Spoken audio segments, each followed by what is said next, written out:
Donc ça y est, j'ai mis tous les ingrédients nécessaires à ma recette dans mon Speedy Chef 2 que je vais utiliser pour tout mélanger correctement. Donc vous voyez, le couvercle est bien fermé. On a de ce côté-là la partie verrouillage avec le cadenas fermé et cadenas ouvert. Donc il faut bien qu'il soit dans cette position-là et pas comme ça. Donc on a juste à le faire pivoter.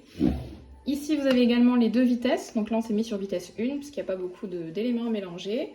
Donc on se positionne, on essaye de mettre la main sur le couvercle qui le recouvre au maximum. Et c'est parti pour mélanger en actionnant la manivelle. Donc ça y est, mon appareil est bien mélangé. Donc ce qui est utile sur le Speedy Chef, c'est que bien sûr, on a les graduations sur les côtés qu'on peut utiliser pour doser nos ingrédients.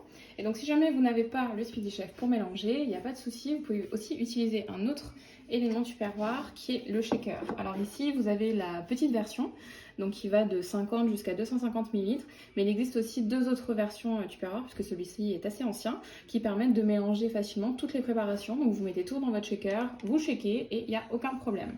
Donc là, ce que je vais faire, c'est que je vais pouvoir utiliser ma préparation. Donc vous voyez, le Speedy Chef a le bec doseur, donc c'est idéal pour le verser.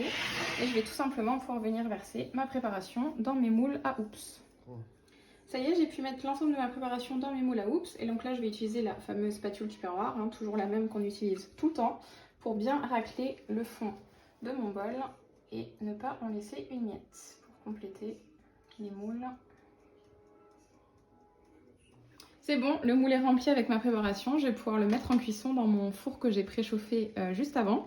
Donc c'est parti pour 20 minutes à 180 degrés et résultat juste après.